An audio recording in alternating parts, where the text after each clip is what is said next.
सजनवा जी, प्यारी सत्संग जियो, सतगुरु मौला दोनों जहां के मालिक, उसके प्यार में, उसकी मोहब्बत में चलना कोई आसान कार्य नहीं, पर असंभव भी नहीं। इंसान जब सतगुरु मालिक के लिए अपना जीवन कुर्बान करता है,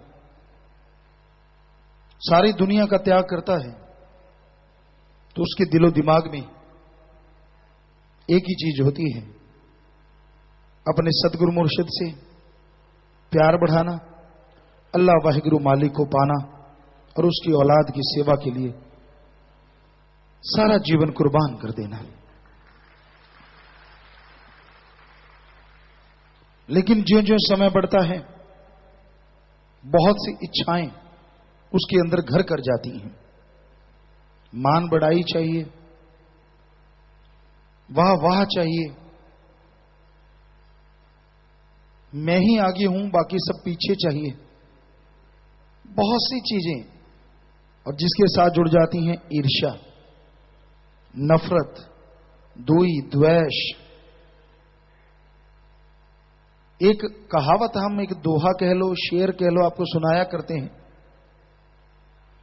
लकड़ी जल कोयला भई और कोयलो जल भई राख। ईर्ष्या में इंसान ऐसा जला, ना कोयला भया ना राख। लकड़ी जब जलती है तो कोयला, और कोयला जलता है तो राख बन जाता है। पर आपने कभी गिल्ली लकड़ी को सुलगते हुए देखा है? थोड़ी सी गिल्ली हो, आग लग जाए, सूखी लकड़ियों के बीच में वो आ गई और उसको आग लग जाती है, तो वो दुदकती रहती है, ना तो उसका छुटकारा होता है, धुआं ही धुआं, जो पास बैठता उसका भी बुरा हाल। तो ऐसे ईर्ष्या होती है, ईर्ष्या, दुई, द्वेष, नफरत जब इंसान के दिलो दिमाग में आ जाती है ना, वो गिल्ली लकड़ी के मानिंद जलता रहता है, जलता रहता है। उसे दीन दुनिया कुछ अच्छी नहीं लगती, आसपास वाले को भी लकड़ी के धुएं की तरह वो भी मुश्किल हो जाती है। फिर मान बढ़ाई का चक्कर, मुझे वाह वाह क्यों नहीं, उसको वाह वाह क्यों। इंसान का दिलो दिमाग बस इन्हीं चीजों में उलझा रहता है, भूल जाता है कि जब मैं सारी दुनिया को त्यागता हूं, किस लिए? अपने पीर फकीर के लिए, अल्लाह वाहिगुरु राम गौड़ खुदा रब के लिए सब कुछ यारी दोस्ती पालने में लग जाता है। यारों को, दोस्तों को पल पल की खबर, चैन नहीं आता, घुघू नाई बना रहता है जब तक अफरेमा चढ़ा रहता है, जब तक बात ना कर ले। क्या इसलिए बना? क्या इसलिए दुनिया को त्यागा? फिर घर गृहस्थ में जो लोग रहते हैं, मालिक से प्यार मोहब्बत करना, उनका ये हाल तो होता ही होता है। अवगुण है ही है, बहुत से और अवगुण जुड़ जाते हैं। मेरे बेटा क्यों नहीं, मेरे बेटा है पतला उसके मोटा क्यों, मेरे घर में पैसा कम उसके ज्यादा क्यों, मेरी गाड़ी पुरानी उसकी नई क्यों, मेरे फसल कम उसके ज्यादा क्यों, पता नहीं क्या से क्या चलता रहता है।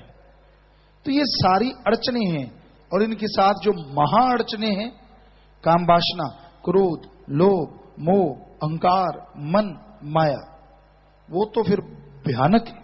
तो ये सारी मिलके, चाहे कोई त्यागी, चाहे कोई घर गृहस्थ वाला, सबको मालिक के प्यार से रोकती हैं।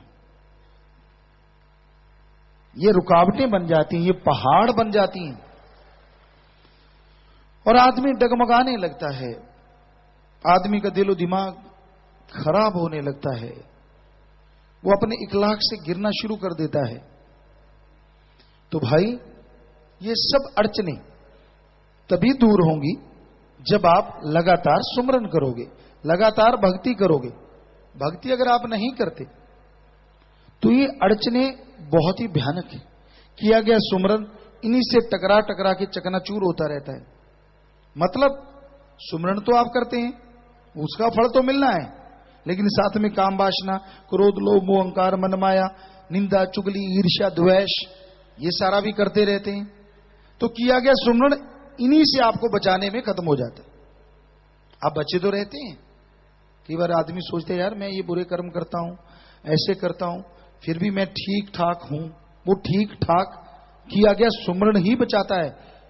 और अगर आप ये बुरे कर्म ना करते तो वो सुमरण का फल आपको इतनी खुशियां देता, आपकी कुलों को इतनी खुशियां देता कि आपने कभी सपने में भी नहीं सोचा होगा। पर आपकी मूर्खता की वजह से, मन और मनमते लोगों के उकसाव की वजह से आप अपना किया गया थोड़ा बहुत सुमन या सत्संग का जो फल मिलता है वो अपनी तरफ आने वाले काम, वासना, क्रोध, लोभ, मोह, अहंकार, मनमाया, ईर्ष्या, द्वेष, दुई, नफरत रूपी पहाड़ों को बचाने में ही खत्म कर लेते हैं। तो इसलिए भाई हम तो यही चाहते हैं कि मालिक के प्यार में आगे बढ़ो, मालिक के प्यार से माला माल हो जाओ। पर अड़चने ये आपके जो सामने हैं, इनसे बच के निकलना कोई मामूली बात नहीं। प्रेम कमाना शेर जगाना डरपोकां दा कम नहीं। डरपोक मतलब जो सुमन करते हैं, भक्ति करते हैं और दृढ़ यकीन रखते हैं और दृढ़ता से आगे बढ़ते जाते हैं, वो डरपोक नहीं होते। जो ये सब कुछ नहीं करते वो डरपोक कहा गया है, क्योंकि वो फिर डरपोक बने रहते हैं। एक चीज से बचने के लिए 10 झूठ बोलते हैं और उनसे बचने के लिए 10 झूठ और बोलते हैं। यूं उनकी चीजें बढ़ती चली जाती हैं, बढ़ती चली जाती हैं और वो मालिक से दूर होते चले जाते हैं। तो मालिक का प्यार, उसकी मोहब्बत बेइंतहा खुशियां देने वाली है, परमानंद देती है। पर आदमी अपनी औकात कभी ना भूले। औकात से मतलब हम किसी को बुरा नहीं कह रहे, जात पात का नहीं कह रहे, किसी धर्म का नहीं कह रहे, अमीरी गरीबी की औकात का नहीं कह रहे। औकात कि मैं सिर्फ इंसान हूं, भगवान नहीं हूं, यह बात कभी ना भूले। औकात से मतलब हमारा ये है। जब आदमी अपने आप को कुछ बना लेता है ना कि मैं भी कुछ हूं, बस फिर मालिक कहते तू है, मैं क्यों आऊं, तू तो कुछ है। बुल्ले शाह की बात इस बात पे हमें याद आई। रोजे के दिन थे और बुल्ले शाह, उनके साथ कुछ मुरीद थे, कहीं बैठे, जाने लगे, खेत था उनका, कहने लगे चलो गाजर मूली खा लेते हैं। कहते ठीक है जी। बुल्ले शाह कहने लगे आप आगे जाओ, हम यहां बैठते हैं। रास्ता था बीच में से, वो मुरीद थोड़ा आगे जाके खाने लगे, बुल्ले शाह जी साइड में बैठे। वहां अपना कहते हम अकेले ठीक, क्योंकि जब फकीर तो जान ही जान होते हैं, मुरीदों की सफाई भी तो करवानी होती है ना। तो इतने में मुसलमान भाई आए, घोड़ों पे सवार थे।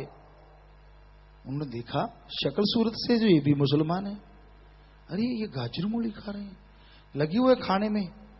कहेंगे आप कौन हो? कहते हम मुसलमान हैं। कहते रोजे के दिन और आप कुछ खा रहे हो, दे तेरे की ले तेरे की, काफी जुत्तम पेल हुआ। कहने लगे आपके साथ कौन है? कहते जी हमारा गुरु जी है। दौड़े दौड़े वो घोड़सवार वहां भी पहुंचे। बुल्ले शाह कहने लगे तू कौन है? कहने लगा मैं तो जी बंदा हूं।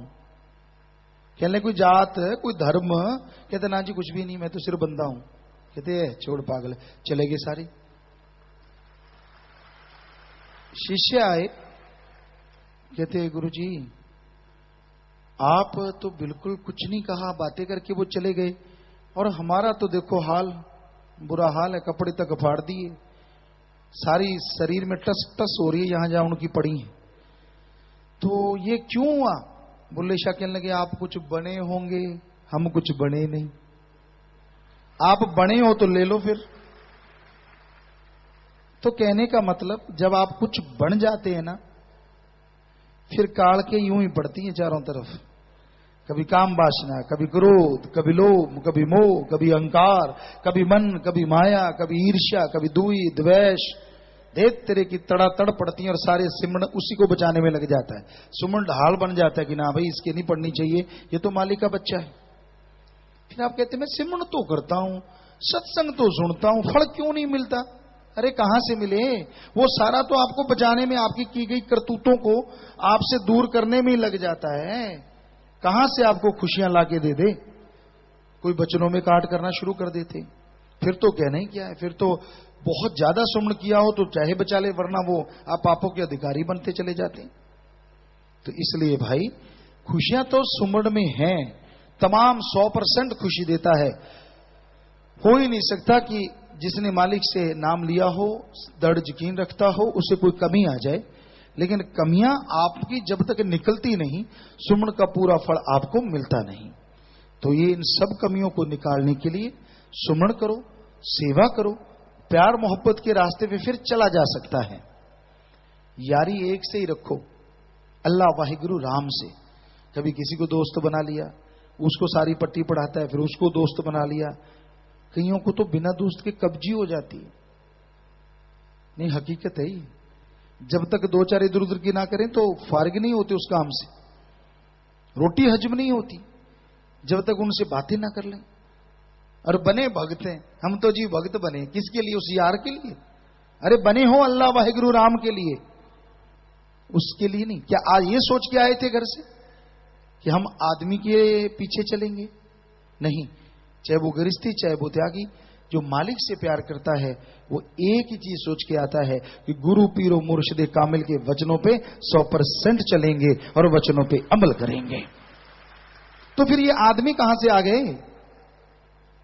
क्या ये वायदा नहीं लिया गया था कि ऐसा नहीं करना, सिर्फ मालिक से प्यार रखना, सारी दुनिया से प्यार रखो लेकिन बेगर्ज निस्वार्थ? वो भूल गए सारी चीजें। क्या ये वायदा किया गया था कि रोज दर्शन होंगे? क्या ये वायदा किया गया था कि पास खड़े होकर रोज ही बातें किया करेंगे? ऐसा तो नहीं। जैसी जिसकी भावना तैसा ही फल दे। भावना अगर शुद्ध नहीं होगी तो कहां से भगवान जी आके आपके पास खड़े हो जाएंगे कि आजा बेटा, दे दूं तेरे को प्यार मोहब्बत और भर दूं तेरी झोलियां। भावना शुद्ध करो। जरा सी बात होती है एक दूसरे के कान में फुस फुस फुस फुस फुस फुस, वो वैसा है, वो कैसा है। अरे तू कैसा है ये सोचा कर, कौन कैसा उससे क्या लेना है। कईयों को तो यही होता है, वो कैसे कपड़े पहन के आए, खास करके बहनों को। अच्छा, इसने तो बड़ा टौर निकाल रखा है। तेरे से उसने सुर्खी बिंदी मांग के ली है क्या? क्यों बहनों, आपसे मांग के लेते हैं? तो उनकी मर्जी, अगले लगा के आए नहीं लगा के आए, आपका पेट क्यों दुख रहा है बिना वजह? मैं कौन खाम खा, वो बड़ी बात। कईयों को यही होता है, वो देखते रहेंगे, अच्छा आ गया, फिर हमें देख लेंगे। पिताजी तो नहीं देख रहे, हाँ हम काहे को देख रहे हैं, आंखें बंद करे बैठे हैं हम तो। जब वो हमें देखते हम उधर देखने लगते कि बेटा तू चला तो आ जा। फिर उसको लगता अच्छा पिताजी ने तो नहीं देखा अपने को, खुश खुश खुश। अरे आंखें खुली हैं, जितना आपको दिखता है हो सकता है मैं थोड़ा सा ज्यादा ही दिखता हूं मानव इंसानी तौर पे भी। पता नहीं क्यों बस आदतें बनी हुई हैं। उसको देखा, अच्छा ये कैसे लग रहा है खड़ा, आदमी है, आदमी की तरह लगेगा, जिन्न तो लगेगा नहीं, ना ही अप्सरा या अप्सरी लगेगी, ये तो सीधा है। लेकिन ना जी, आदतें जाती नहीं। अरे राम की तरफ ध्यान दो, भगवान की तरफ ध्यान दो। सत्संग में आके बैठे हो, सिर्फ मालिक से नाता जोड़ के रखो। किसी से आपने क्या लेना है? कोई भक्त ऊंचा है तो भी सत्कार, नॉर्मल है तो भी सत्कार। बस आप अपना स्मरण करते रहो, भक्ति करते रहो, मालिक अपने आप खुशियों से लवरेज कर देगा। तो सच्ची बातें हमें बतानी होती है ताकि आप सुधर जाएं और मालिक की खुशियों को लूट सकें। आगे आपको स्प्रिट की तरह चुभती हैं तो क्या करें, और अगर मक्खन मलमल की तरह लगती है तो फिर कहना ही क्या है। सो मान लोगे, अमल कर लोगे, बदल जाओगे तो खुशियों से लवरेज हो जाओगे। नहीं मानोगे तो भाई अपने कर्मों का बोझ उठाते रहोगे। उसमें हमारी कोई बद्दुआ नहीं है, वो तो आदमी जैसे कर्म करता है वैसा फल हर इंसान को भोगना पड़ता है।